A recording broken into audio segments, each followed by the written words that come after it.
Welcome to Virginia Focus. I'm Rebecca Hughes of the Virginia News Network. Last year, more than 10,500 vehicles were stolen in Virginia. The Virginia State Police HEAT program is a cooperative effort of the Virginia Department of State Police, Virginia Department of Motor Vehicles, and local law enforcement agencies throughout the Commonwealth. Officers are committed to reducing the number of auto thefts, but they cannot do it alone. Today, we're learning more from Special Agent Craig Hudson. Thank you for coming on the show, Mr. Hudson, or I guess it's Special Agent Hudson. I need to say it correctly. I'm looking forward to learning more about the HEAT program. Okay. All right. So why don't you first tell us about your position and how you ended up working with the HEAT program?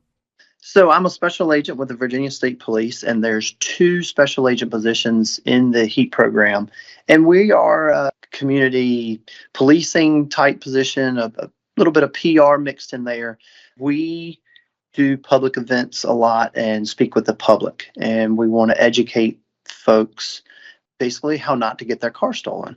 On the back end, we also support the agents in the field that do the actual investigations, and it's been an interesting ride. So, yeah. Now, with a title like Special Agent, I assume you also are post-certified. Did you ever expect this to be your position when you went into law enforcement? I had no idea this position even existed until I applied for it. And then once I started digging and found out some of the things we do, I thought this is my match. This is where I'm supposed to be. So yeah, it's been a lot of learning, a lot of things I never knew, and I'm still learning now every day. So yeah, it's been a ride. Okay, cool.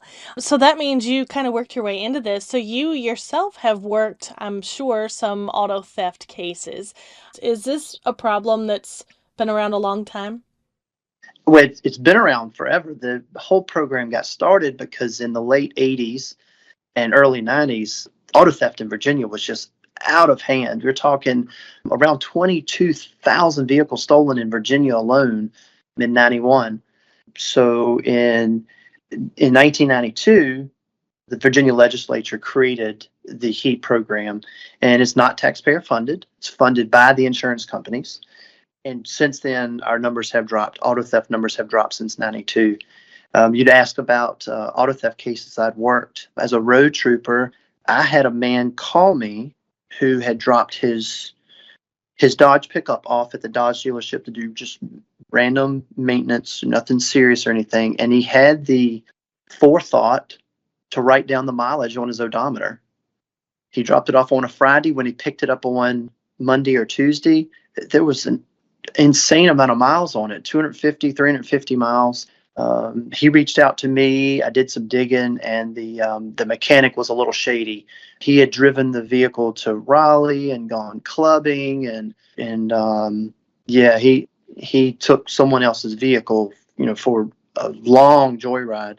So I was able to get a conviction on that for unauthorized use, it's just below auto theft, but you're still stealing somebody's car and using it for your purposes.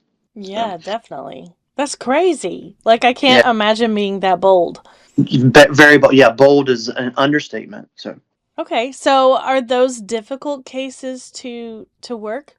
it can be depending on the circumstances. I got lucky. All my bullets fell, just fell right in line, and the officers I reached out to at Raleigh PD were able to help me with, video, and the owners of the dealership were able to help me because apparently this guy, he was on his way out the door, so they were willing to help me get information. So yeah, everything fell in line there, and I was able to get everything I needed and get a good case on him, and he served some jail time for that. Okay. Have you seen the level of theft maybe increase from what it was after all the TikTok videos that were showing people how to steal, what was it, Kias and Hyundais? Yes, so the Kias and Hyundai stolen vehicle numbers shot way up, and matter of fact, they are the top three. The Hyundai Elantra, the Hyundai Sonata, and the Kia Optima are the top three cars stolen in America in 23. And then there's there's three more in the top 10. So yeah, the TikTok videos caused that to just skyrocket. One of the good news things there, you can take your Kia or Hyundai, if it's one of the ones affected, to the dealership, and they can do something on the back end to prevent that from happening. And another little saving grace there, if you have a Kia or Hyundai and it's a push button start, it's not affected by that whole TikTok thing. So if they do steal that car, it's not the same methods. It's only the old style, put the key in the ignition and start it. Okay, that's interesting. Can you help me if there's a way to understand it? I mean, me personally, if I'm gonna steal something, it's gonna be like a Hellcat Challenger or Yeah. or a Corvette or something really fun to drive, a Porsche, and I'm gonna take it on a joyride because I mean, I don't understand the point in stealing a minivan, but I know minivans get stolen. Is there any rationale to auto theft and the people committing these crimes? So you got to think that the cars are used in almost every crime possible. So one of the reasons that somebody steals a car is to commit another crime. We had a case towards Virginia Beach, I believe. We had undercover video on this guy. He's stolen one car, and it's just a random car, $5,000 car or whatever. And he's talking about this truck that he's going to steal, and he's explaining the truck, and this is a 60, 70, $80,000 truck. So he used the car to get to where the truck was. So he used it for transportation, and he used it to commit another crime. Other reasons, there are professional thieves out there. They will steal your car and they'll do something called a re-VIN. They'll scrape your VIN off and put a fake VIN on it and then try to sell it. There's the little joyriders, like the folks that are stealing the Hyundais and Kias. They're just doing it for the fun of it. It's not just one reason they're stealing cars. Okay, so if I'm out car shopping, what's your best advice for me? Is there a way to avoid being a victim? Yeah, so people come to us all the time and they say, "Hey, what's the most stolen car?" And we like to joke, "The one with the keys in it." So we tell people common sense. Take your keys or take your chances is one of our slogans. I like If, that. yeah, if your doors are locked and your keys aren't in it, you make it more difficult for the thief to steal the car, because they'll walk through parking lots, whatever, and just pull on door handles until they find one that's open. And some people will have left their keys or their fobs in the car, and off they go. So yeah, so we say take your keys or take your chances. We also say lock it or lose it. One of the other things, park in well-lit areas. If you're parking at home on the street or something, you could have a security camera. I've heard of people buying these, it's called a tile or a Apple AirTag, and hiding it in their car somewhere. So if it does get stolen, you're able to track it.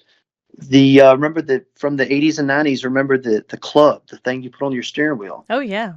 Yeah, they still sell them. Police departments everywhere still give them out. They work. They make it almost impossible for the person to steer the car.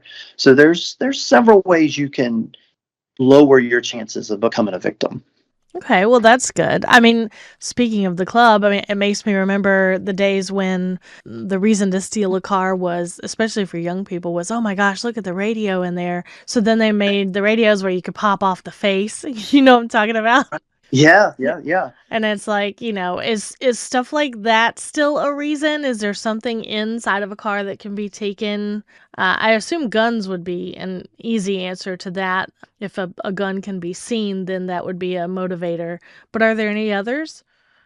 Yeah, I just heard a story the other day where a woman had gone shopping and bought hundreds of dollars worth of stuff at 3 or 4 different stores, and there the bags were in the back seat. And they didn't steal the car, but they broke in the car and stole all of her expensive clothing that she had bought, and whatever else she had bought. And, that's just happened here in the last couple weeks. So yeah, it's not just auto theft. People are breaking in to steal whatever they can. If you leave a tablet or I don't know, some expensive gift you've bought for someone, or you know you name it. If you leave it in your car and it can be seen, you're upping your chances of being a victim. Right. Now, the heat unit, that also applies to carjacking too, doesn't it? Yeah, it does. That's a little more rare than. than somebody actually stealing a car. It does happen, unfortunately. But most of these people that are stealing, they're going to wait till you leave. They don't want a confrontation. The majority of them are stolen when you're not around. So, Yeah, that makes sense. And I actually saw a report, and I'm gonna apologize in advance. I don't remember all the details, but it was a lady in another state who was getting at the height of it like thousands of pieces of mail every day to addressed to her address, but to other people, and basically people were using her address, for scams and whatnot. But she had been to the post office and all that. Well, turns out several of the mail pieces that she was getting were people who had somehow managed to attach their tag that was on the car they were driving to her address. Um, have you seen anything like that happening? I haven't seen that particularly. I just heard a case this morning.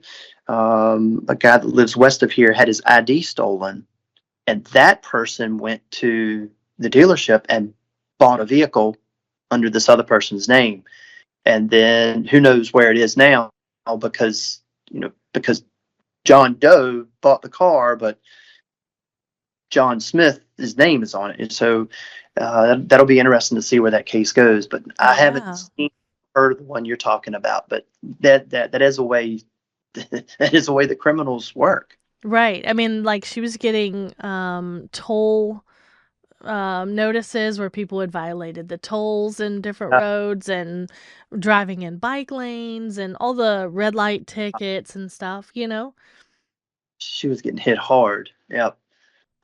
Yeah, unless in Virginia, unless you were able to copy someone's license plate, I don't know how else you would do that. But that's interesting.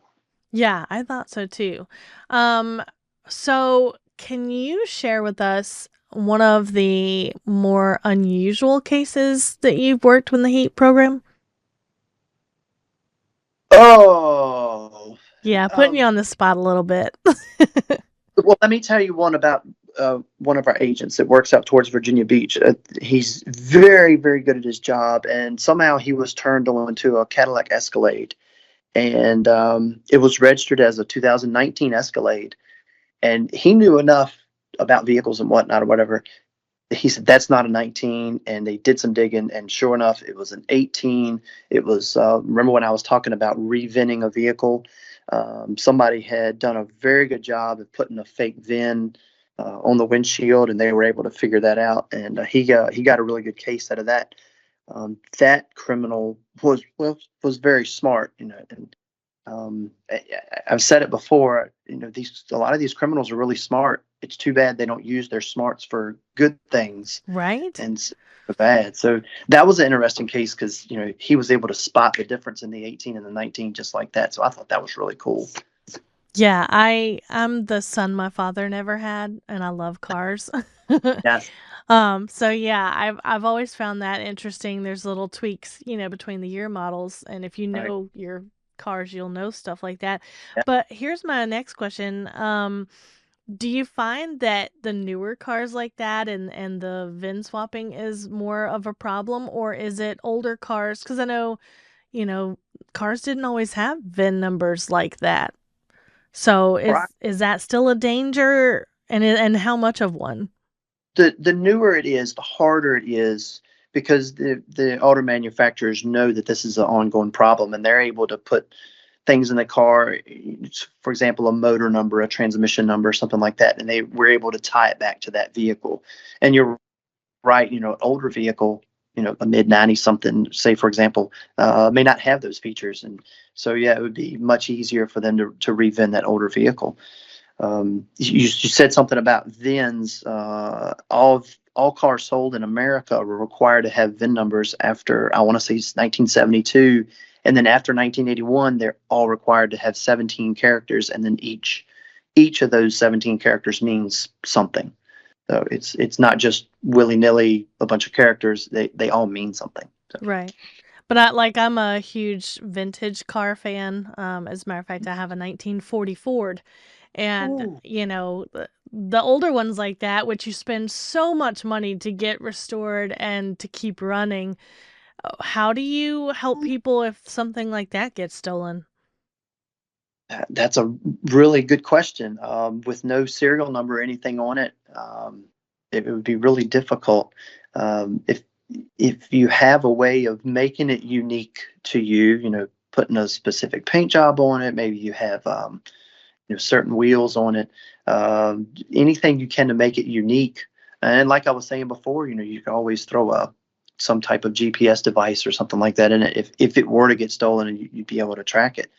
But yeah, the older you get, I guess the less technology and the easier it is to get stolen. Right. So, what are some of the tips that you give people when you guys were out doing your talks and kind of educating the public? Why don't you kind of educate us the same way? So, like we're saying, take your keys or take your chances, lock it or lose it, park in well lit areas, remove any valuables or at least get them out of sight, and always take your keys with you. We have a thing here in Virginia. You can go a little beyond that. We do VIN etching. And what that is, it's a chemical, it's an acid that we use, and we can etch your VIN into your window.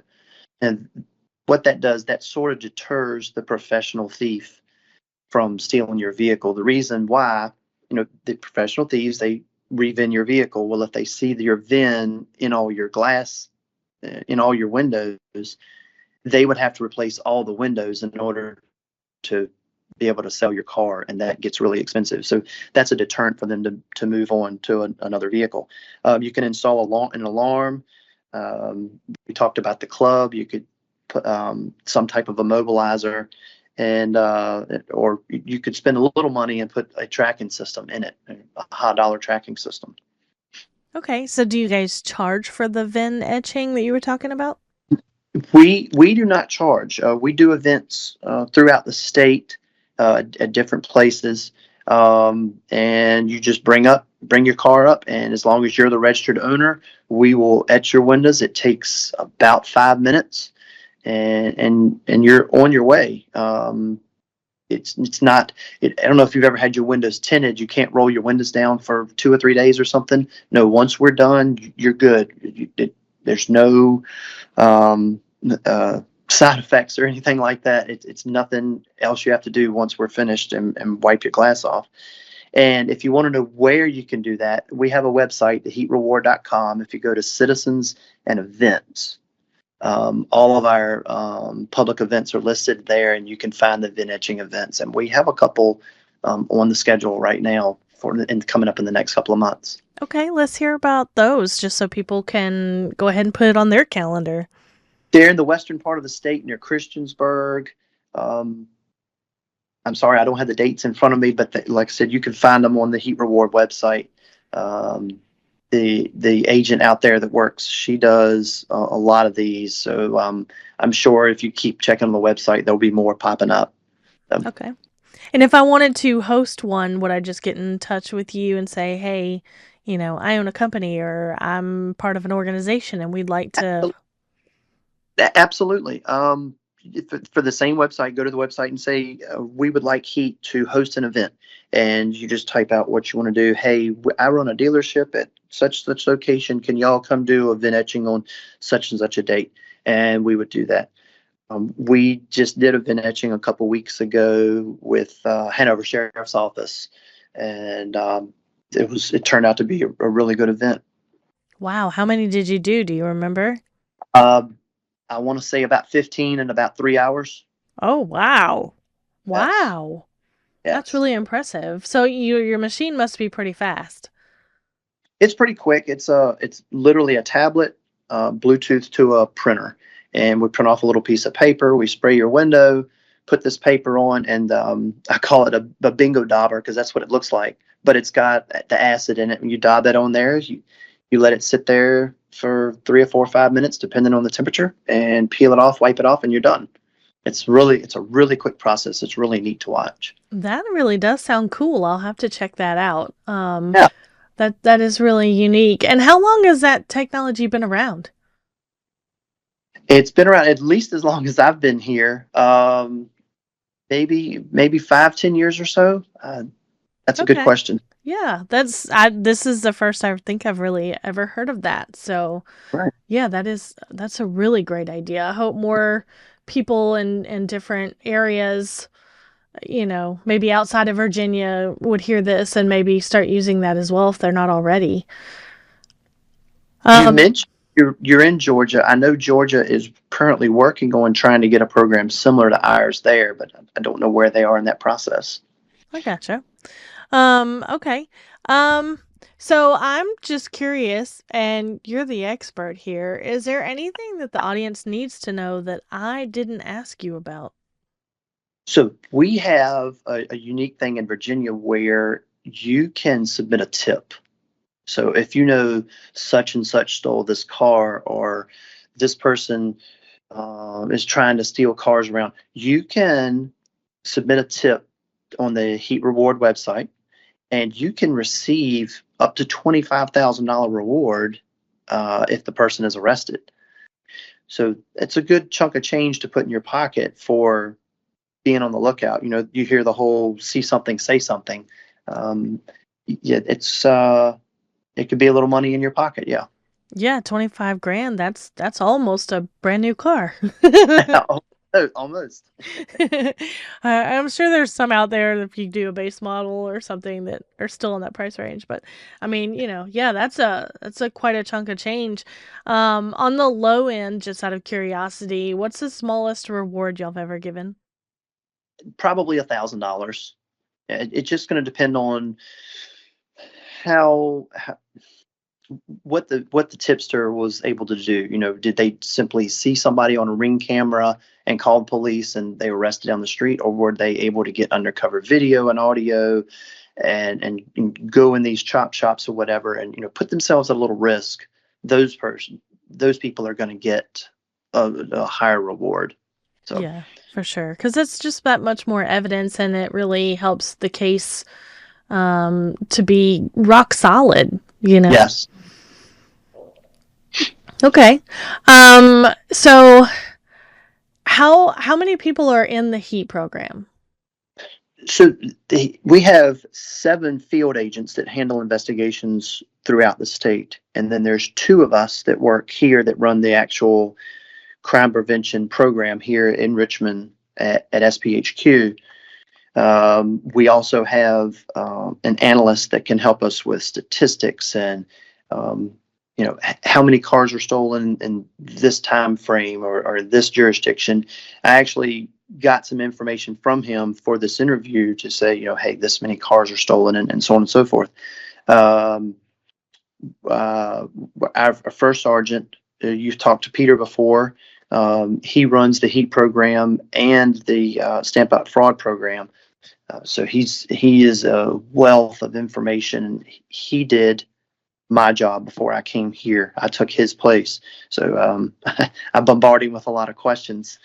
Uh, Yeah, he's a smart guy. So how often did those two programs kind of work in tandem? well, if you think about it, you could commit fraud anyway. You can set your car on fire and say it burned up, or stash it in the woods or whatever, and say somebody stole it. So, like I said before, the car is used in a lot of other crimes. So yeah, those 2 programs can cross over easily.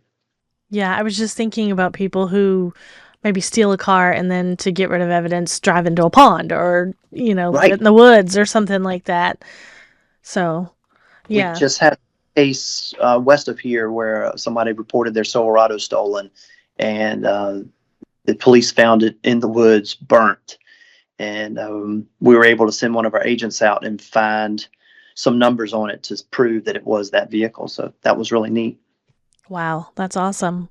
All right. Well, I'm trying to think if I have any other questions for you. You said it's heatreward.com? Heatreward.com. Yes, ma'am. Okay, and what other things are on that website? So, like we were talking about the VIN etching, we can't VIN etch a motorcycle, but we can print stickers. And they're these stickers that if you peel them off, they leave a residue behind. And we can print your VIN, and then we send the stickers out to you, and you put them on your motorcycle wherever you want. You can put them, overtly, covertly. You can put them wherever you want. There's the tips that I've talked about. About the common sense ways to not get your car stolen. So yeah, it's lots of information on the website. We ask people to go visit it and see what's on there. We have several show vehicles that we take out to these events. We have a very nice looking Corvette that's been wrapped in a heat vehicle wrap. It's very popular. And when we go to these shows, it actually gets people to come out and start a conversation. It's a conversation starter. In addition to that, we have a ghost wrapped, they call it ghost wrap F-250. It does the same thing.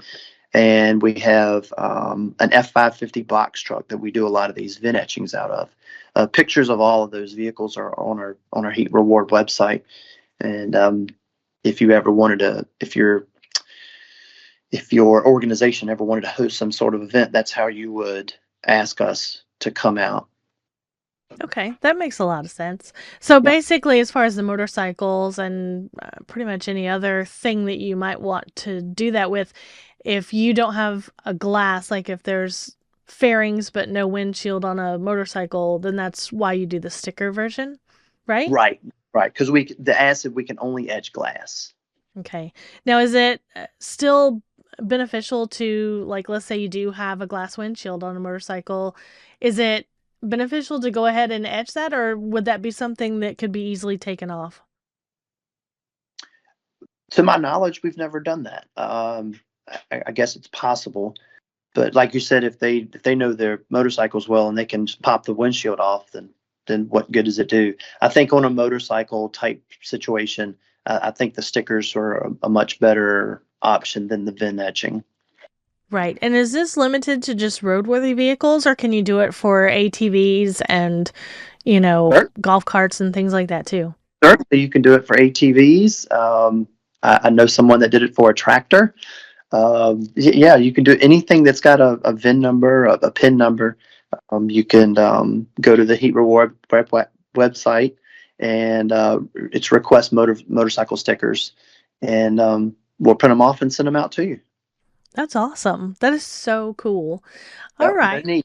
Well, if you will plug that website one more time for us, because I think we're about at the end of our time.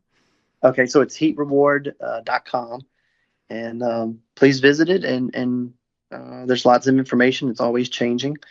I do want to mention two big events we have coming up, if that's all right. Yeah, go ahead. So we will be at the South Boston Speedway, South Boston, Virginia, this Saturday, August 17th, for their night race. So we'll have our show vehicles there, and then Langley Speedway in Hampton, same thing, October 12th. So come out and see us. Yeah, definitely. All right. Well, I appreciate that, and I appreciate your time. I really have learned a lot from this, and I hope the listeners have too. Good. I'm glad. I hope you've enjoyed today's show. Thanks for tuning into the show on your favorite local radio station. You can now listen to this show or past shows through the iHeart app or on iHeart.com. Just search for Virginia Focus under podcasts. I'm Rebecca Hughes with the Virginia News Network, and I'll be here next week on Virginia Focus.